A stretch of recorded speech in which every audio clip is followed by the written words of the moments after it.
Hello friends, welcome to அறிவு twist இன் taste. இன்றைக்கி ஒரு செம்மையான ரெசிபி மாப்பிள்ளை பிரியாணி. இன்னொரு பேரும் இருக்குது இதுக்கு, காயல்பட்டினம் பிரியாணி அப்படின்னு சொல்லுவாங்க. நம்ம சைட்லாம் வந்து மாப்பிள்ளை பிரியாணின்னு சொல்லுவாங்க. ஏன்னா அவ்வளோ ஸ்ட்ரென்த்தை மட்டன் போட்டு புது மாப்பிள்ளைக்கு செஞ்சு தருவாங்க அந்த சைடு ஊரில். நம்ம வீட்டில் வந்து இப்போ நம்ம வீட்டில் இந்த பிரியாணி செய்ய போகிறோம். இந்த பிரியாணி எப்படி செய்கிறேன்னு பாருங்கள். இப்போ இந்த பிரியாணிக்கு என்னென்ன மெத்தடில் செய்கிறோம், எப்படி செய்கிறேன்னு பாருங்கள். இப்போ நான் வந்து இதுக்கு 1 கிலோ மட்டன், 1 கிலோ அரிசி போட்டு செய்ய போகிறேன். மட்டன் வந்து பீஸ்லாம் இந்த மாதிரி போட்டுங்க. நல்லிலாம் இருந்தால் எலும்பு இந்த மாதிரி நல்லி கூட நல்லிக்கறி பீஸ்லாம் நல்லா இந்த மாதிரி இந்த சைஸில் பீஸ் போட்டுக்குங்க. பீஸ் வந்து நல்லா இந்த மாதிரி இருக்கணும். மட்டனில் இப்போ நம்ம செய்ய போகிறோம். ஃபஸ்ட்டு இந்த மட்டனில் இந்த 1 கிலோ கறி, இந்த 1 கிலோ கறிக்கு தேவையான சால்ட்டு போட்டுப்போம். 1 கிலோ கறிக்கு தேவையான சால்ட்டு. இந்த கறியை வந்து நம்ம ஒரு 1/2 ஹவருக்கு மேலே இந்த கறியை ஊற வைக்கணும். ஊற வச்ச பிறகு இந்த கறியை நம்ம வேக வைப்போம். முதல்ல இந்த கறிக்கு மசாலா. இப்போது இந்த கறிக்கு தேவையான அளவுக்கு இஞ்சி பூண்டு பேஸ்ட்டு ஒரு சின்ன ஸ்பூனில் ஒரு 3 ஸ்பூன் அளவுக்கு நம்ம இதில் இஞ்சி பூண்டு பேஸ்ட்டு போட்டாச்சு. உப்பு போட்டிருக்கிறேன், இஞ்சி பூண்டு பேஸ்ட்டு போட்டிருக்கேன். அடுத்து வந்து தயிர் போடணும். தயிர் தான் ரொம்ப முக்கியம். நல்லா தயிர் ஒரு பெரிய ஸ்பூனில் நல்லா ஒரு 3 ஸ்பூன் அளவுக்கு தயிர் போட்டு, ஏன்னா தயிரில் தான் அந்த சிக்கன் வந்து இந்த மட்டன் வந்து தயிரில் நல்லா ஊறணும். இப்போது இதை வந்து நல்லா மிக்ஸ் பண்ணிக்கிறோம். இப்போ இந்த மாதிரி மட்டனில் இஞ்சி பூண்டு பேஸ்ட்டு, உப்பு, தயிர் போட்டு இந்த மாதிரி ஊற வச்சுருக்கோம். இது வந்து ஒரு 1/2 ஹவர் ஊற வைக்கணும். ஊற வச்சுட்டதுக்கு அப்புறமா தான் நம்ம இதை வேக வைக்கணும். அடுத்தது நம்ம என்ன பண்ணணும், ஒரு பாத்திரம் எடுத்துங்க. அதில் வந்து ஒரு 10 முந்திரி 10 பாதாம் வந்து ஊற வச்சு இதை அரைக்கணும். அதனால் என்ன பண்ணுங்கள், இதில் கொஞ்சம் சுடு தண்ணி ஊற்றி வச்சுடுங்க. கொஞ்சம் சுடு தண்ணி ஒரு 10 நிமிஷம் ஊற்றுனீங்கன்னா அது நல்லா ஊறிடும். ஊறின பிறகு இந்த பாதாமில் இருக்கிற தோலை வந்து உரிச்சிட்டு இந்த பாதாமும் முந்திரியும் பேஸ்ட் பண்ணி வச்சுக்கலாம். அடுத்தது தேங்காய் பால் வேணும். கொஞ்சம் தேங்காய் அரைச்சி தேங்காய் பால், அதுக்கப்புறம் நம்ம வெங்காயம்லாம் போட்டு நம்ம ப்ராசஸ் ஆரம்பிக்கலாம். அடுத்து நம்ம வந்து பாசுமதி அரிசியை கழுவி ஊற வச்சுக்கணும். நல்லா ஒரு 3 வாட்டி கழுவி அரிசி வந்து ஊற வச்சுக்கலாம். இது சீரக சம்பா கூட இந்த போட்டு செய்கிறோம். நான் வந்து பாசுமதி அரிசி போட்டு செய்கிறேன். இதை கழுவி ஊற வச்சுக்கிறேன். இப்போ இந்த மட்டன் வந்து ஒரு 1/2 ஹவர் மேலே ஆச்சு. இந்த தயிர் இஞ்சி பூண்டு பேஸ்ட்டில் இந்த மட்டன் ஊறி இதில் கொஞ்சம் தண்ணி விட்டு இருக்குது. நம்ம கூட சும்மா லைட்டாக கொஞ்சோண்டு தண்ணி, கொஞ்சம் தண்ணி அவ்வளோ. ஏன்னா நமக்கு தண்ணி வேணும், சாப்பாட்டுக்கு அளந்து ஊற்றுறதுக்கு கொஞ்சம் தண்ணி வேணும். இந்த அளவுக்கு தண்ணி இருந்தால் போதும். இப்போ இதை வந்து நம்ம அந்த மட்டன் வேக வச்சுப்போம். இது ஆக்சுவலி என்னென்னா, இப்போ தயிரில் ஊறுனதுனால குக்கரில் வச்சாலும் ஓகே, இல்லை நார்மலாக வச்சாலும் சீக்கிரமாக வெந்துடும் மட்டனு. நான் வந்து குக்கர்லேயே வேக வச்சிடுறேன். இப்போ இதை வந்து ஒரு 4 விசிலுக்கு வேக வச்சுக்கிறேன் நான் இதை. இப்போ நம்ம பிரியாணியை சேர்த்து ஸ்டார்ட் பண்ணுவோம். ஒரு பாத்திரம் ஏற்றிக்கங்க. அதில் வந்து ஒரு 200 கிராம் அளவுக்கு எண்ணெய் ஊற்றிக்கங்க. 200 கிராம் எண்ணெய் ஊற்றுங்க. 50 கிராம் நெய் போட்டுக்கலாம். மொத்தம் 250 கிராம் கணக்கு விட்டுறோம்.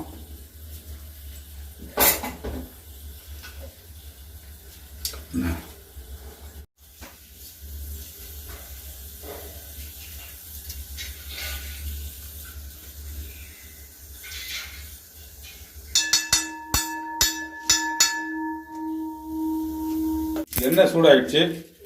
இந்த சூடான எண்ணெயில் 2 விரிஞ்சி இலை, பட்டை, லவங்கம், ஏலக்காய், சோம்பு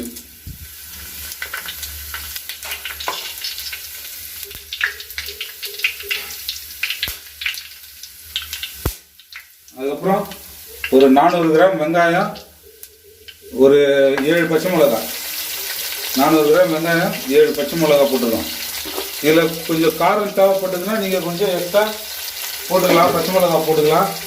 ஏன்னா இந்த பிரியாணிக்கு வந்து மிளகாத்தூள் எதுவுமே கிடையாது, வெறும் பச்சை மிளகாய் காரம் தான். அதனால் உங்களுக்கு காரத்துக்கு ஏற்ற மாதிரி போட்டுங்க. நான் வந்து ஒரு 6 பச்சை மிளகாய் போட்டுருக்குறேன்.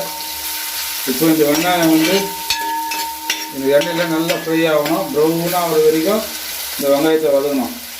ஊரில் ஒரு டைப்பில் பிரியாணி செய்வாங்க, ஆனால் ஒரு பிரியாணிக்கும் ஒரு ஸ்பெஷாலிட்டி இருக்கும். இப்போ நம்ம செய்கிற மாப்பிள்ளை பிரியாணியும் அப்படி தான். இதில் என்ன ஸ்பெஷல்னால் நல்ல மஸ்தான ஐட்டம் எல்லாமே. மட்டன், அதுக்கப்புறம் முந்திரி, பாதாம், தேங்காய் பால் அதெல்லாம் போட்டு செய்யும் போது இது நல்லா மஸ்தாக இருக்கும்.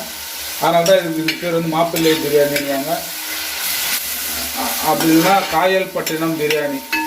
ஆக்சுவலி இந்த பிரியாணி வந்து காயல்பட்டினத்தில் இப்படி தான் செய்வாங்க.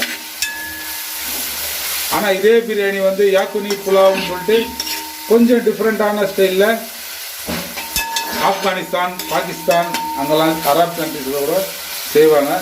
இப்போ நம்ம செய்கிறது வந்து மட்டன் மாப்பிள்ளை பிரியாணி, காயல்பட்டினம் பிரியாணி. இது கொஞ்சம் ஃப்ரை ஆகட்டும். பாத்திரம் வந்து இந்த மாதிரி கொஞ்சம் நல்லா திக்கான உருளி மாதிரி எடுத்துங்க. நான் வந்து இதை உருளி வச்சு செய்கிறேன். நீங்களும் உங்கள் வீட்டில் உருளி இருந்ததுன்னா இந்த மாதிரி உருளி வச்சு செஞ்சிங்கன்னா இது வந்து பாட்டம் திக்காக இருக்கிறதுனால அவ்வளோ சீக்கிரம் அடியெல்லாம் பிடிக்காது, உங்களுக்கு பிரியாணி நல்லா வரும்.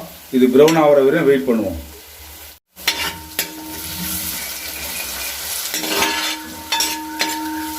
இப்போ வெங்காயம் வந்து இந்த அளவுக்கு ஃப்ரை ஆகிருக்குது. இந்த ஸ்டேஜில்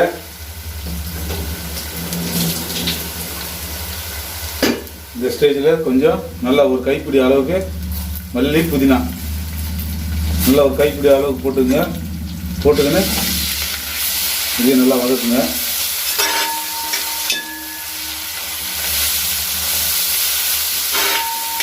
கூடவே என்ன பண்ணுங்க, நம்ம ஏற்கனவே கறி வேக வைக்கும் போது அந்த கறிக்கு தேவையான இஞ்சி பூண்டு பேஸ்ட் போட்டுருக்கிறோம். இப்போது இந்த ரைஸ், இந்த மசாலாவுக்கு தேவையான இஞ்சி பூண்டு பேஸ்ட்டு ஒரு 2 ஸ்பூன் போட்டுக்கலாம். இந்த 2 ஸ்பூன் போதும், ஏன்னா நம்ம கறியில் போட்டுருக்குறோம் இஞ்சி பூண்டு பேஸ்ட்டு. இப்போ இந்த இஞ்சி பூண்டு பேஸ்ட்டோட இதை நல்லா வதக்கிடுவோம்.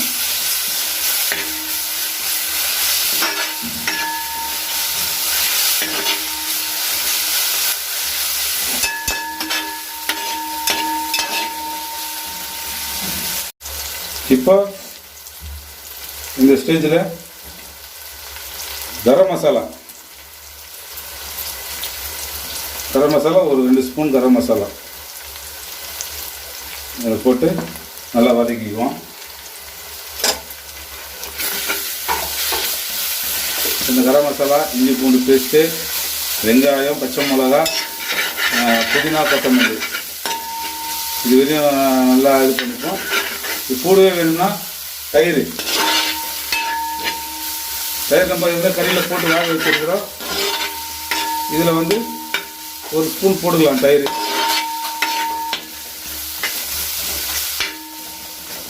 வந்து ஒரு ஸ்பூன்.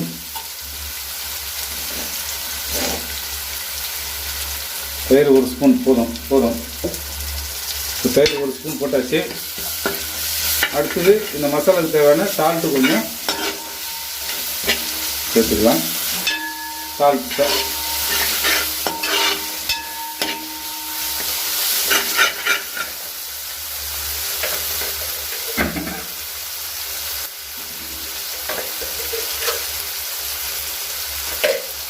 உப்பு வந்து லாஸ்ட்டாக இப்போ கறி வேக வச்ச தண்ணி அதெல்லாம் போட்டுட்டு நம்ம வந்து உப்பு சரி பார்த்துப்போம்.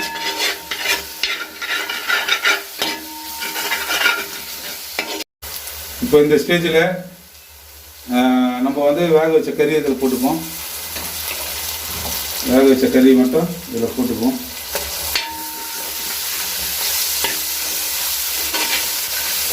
இந்த கறி நீங்கள் பார்த்தீங்கன்னா இதோட கலரை பார்த்தீங்கன்னா தெரியும். இந்த கறி நம்ம எப்படி நம்ம போட்டோமோ அதே மாதிரி வந்து இருக்கிற கறி இன்னும் சாப்பாடில் போடாமல் இந்த கறி வந்து அப்படி தான் வரும். அப்படியே இந்த கறியில் இருக்கிற கொழுப்புலாம் இப்போ மெல்ட் ஆகும். அப்படியே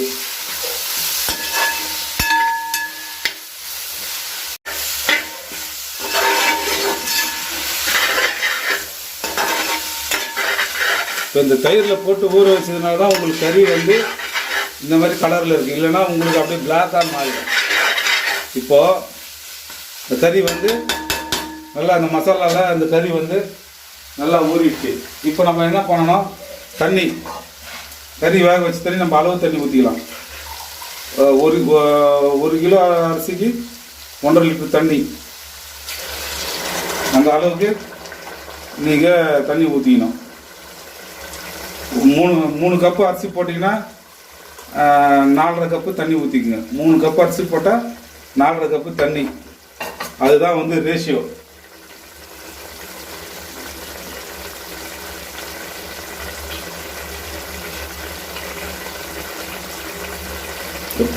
வந்து 3 கிளாஸ் அரிசி நான் 4 கிளாஸ் தண்ணி ஊற்றுறோம். அதில் நான் என்ன பண்ணுறேன்னா கொஞ்சம் வந்து தேங்காய் பால் சேர்த்துக்கிறேன். எடுக்குது தேங்காய் பால் அளவு தண்ணியோடு சேர்த்து இந்த தேங்காய் பாலையும் ஒரு அளவாக சேர்த்துறேன். 2 கிளாஸ் தண்ணி ஊற்றிருக்கிறேன்.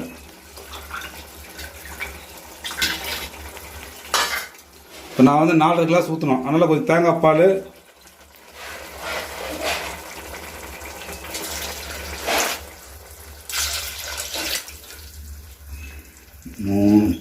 மூணு தான் ஊற்றிடுறேன். 4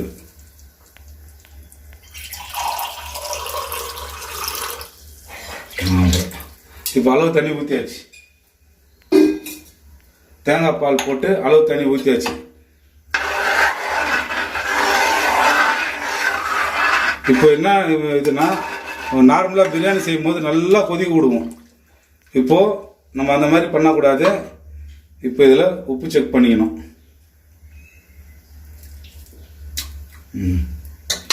உப்பு கொஞ்சம் இதில் வந்து கொஞ்சம் தூக்கலாக தெரியணும் உப்பு. அப்போ தான் நமக்கு சாப்பாட்டுக்கு வந்து உப்பு கரெக்டாக இருக்கும்.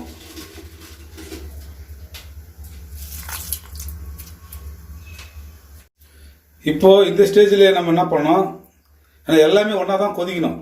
இந்த பாதாம், முந்திரி இது ரெண்டையும் அரைச்ச பேஸ்ட், இதை கொஞ்சம் ஊற்றிப்போம்.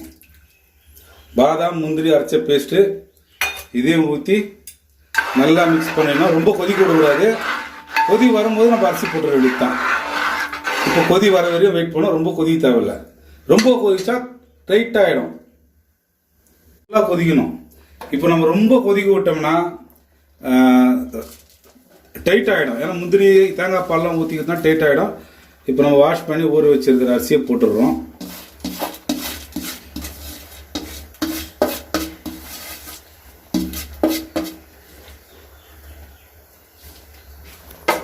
அரிசி போட்டாச்சு. அரிசி போட்டு இது நல்லா ஒரு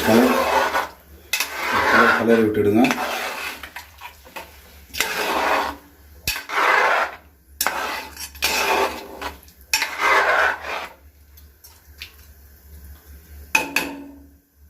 இப்போ என்ன பண்ணணும், இதில் நல்லா ஒரு லெமனை வந்து இதில் நான் பிழிஞ்சிக்கிறேன். ஒரு லெமன் ஒன்று பிழிஞ்சிக்கோங்க. ஒரு லெமன் இல்லை பாதி லெமன். ஏன்னா தயிர் ரொம்ப புளிப்பாக இருந்ததுன்னா நீங்கள் ஒரு லெமன் ஊற்றுங்க. தயிர் வந்து ரொம்ப புளிக்கலைன்னா நீங்கள் கொஞ்சம் எக்ஸ்ட்ரா லெமன் ஊற்றிக்குங்க. லெமன் இருக்கணும், இல்லை கொஞ்சம் புளிப்பு இருக்கணும் அந்த ரைஸுக்கு.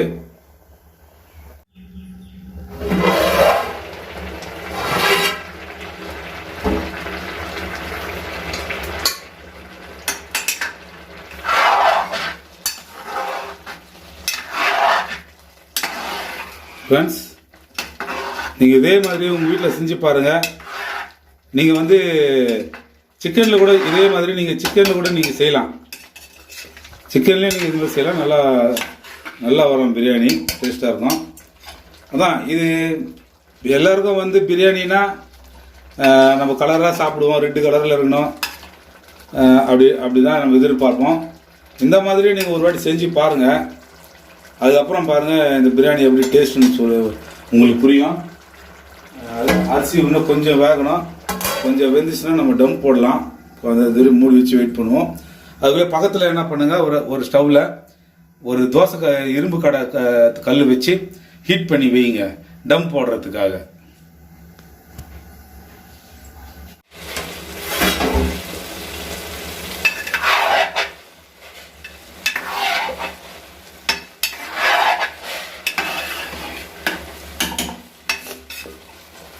இப்போ இந்த பிரியாணி பாருங்க டம் போடுற ஸ்டேஜில் வந்துடுச்சு. கறி கலரை பாருங்க எப்படி இருக்கு பாருங்க. கறி கலர் பாருங்க, பிளாக் இல்லாமல் என்ன கலரில் இருக்கு பாருங்க.